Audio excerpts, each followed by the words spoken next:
Today, let us take some time to study the words of God together with the sermon titled, The Ones That Resemble Christ the Most. If we were to summarize the life of Christ in one sentence, we could say that everything he did was driven by his desire to save mankind. Jesus was crucified. He came down to this earth, putting on the humble clothes of flesh, confining himself to the parameters of time and space. He was in a position even lower than the angels.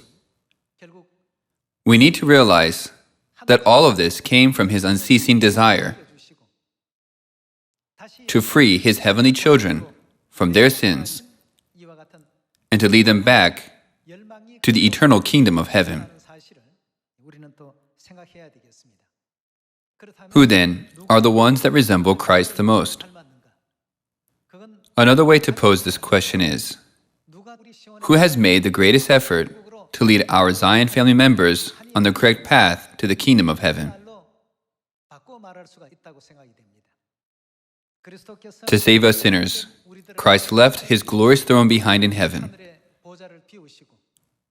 and came down to this earth wearing the tent of flesh. When he came to earth, he was not born in a royal family with nobility. Rather, he came from a meek and humble family. He was born in Galilee, a town regarded by the Israelites as a place where uneducated and economically disadvantaged people lived. They were people without any influence or status in society. It was this kind of environment that Jesus Christ came from. Nevertheless, the environment did not obscure God's will. Jesus Christ's only focus was, how can I save all my lost children and lead them to the correct path to receive the eternal salvation of heaven? This is the greatest factor in why Christ came down to earth, and the main reason why New Jerusalem, our Heavenly Mother, has come down to earth. By ruminating on the life of Christ, we should reflect on ourselves by thinking, who can say that they live their life of faith resembling Christ the most? Don't you think that those family members of Zion who resemble God the most can easily enter the kingdom of heaven? To them, the angels at the gates of heaven wouldn't question them by saying, "Can I see your ID?" Rather, they would easily recognize who they are and say to them, "You may come right in." Let's take a look at Galatians chapter 6, verse 14 together. May I never boast except in the cross of our Lord Jesus Christ, through which the world has been crucified to me, and I to the world. Neither circumcision nor uncircumcision means anything. What counts is a new creation. Peace and mercy to all who follow this rule, even to the Israel of God. Finally, let no one cause me trouble, for I bear on my body, whose mark do we have? The marks of Jesus. In other words, Apostle Paul testified, from now on, let no one cause me any trouble, because I bear the marks of Christ. He followed the exact same footprints set forth by Christ. He put into practice the mindset of Christ by treating each soul that he encountered just as Jesus would have treated them, whether they were from Europe, Asia, or any other place that he went to. Isn't this the reason why he was able to confidently boast, "Now there is in store for me the crown of righteousness"? Apostle Paul said, "I bear the marks of Christ always."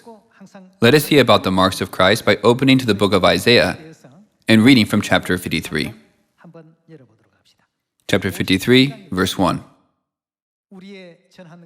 Who has believed our message, and to whom has the arm of the Lord been revealed? He grew up before him like a tender shoot, and like a root out of dry ground. He had no beauty or majesty to attract us to him, nothing in his appearance that we should desire him.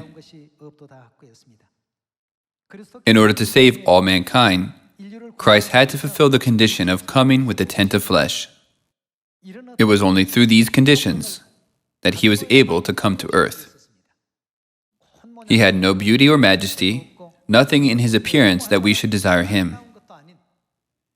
Even as far back as 700 years, the prophets prophesied about his humble and lowly appearance and how he would fulfill all that was prophesied about him. 예언을 하셨고 예언하신 이대로의 모습을 가지고 이 땅에 오셨다고 했습니다. God chose the path where he would come with an appearance that no one would desire. He chose to forego any beauty in this world only so that he could save his children. Let us continue by reading verse 3. He was despised and rejected by men.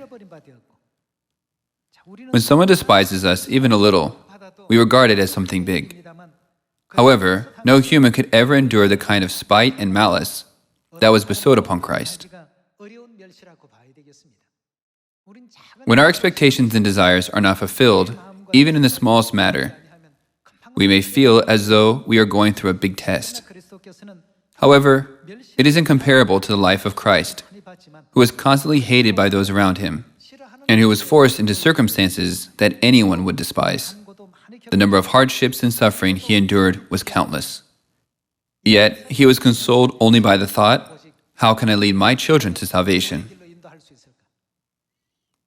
Usually people who undergo many tests are those who have a self-centered faith. Then, who is not constantly being tested? It is those who have a mind just like that of Christ. Those people's faith is not easily tested.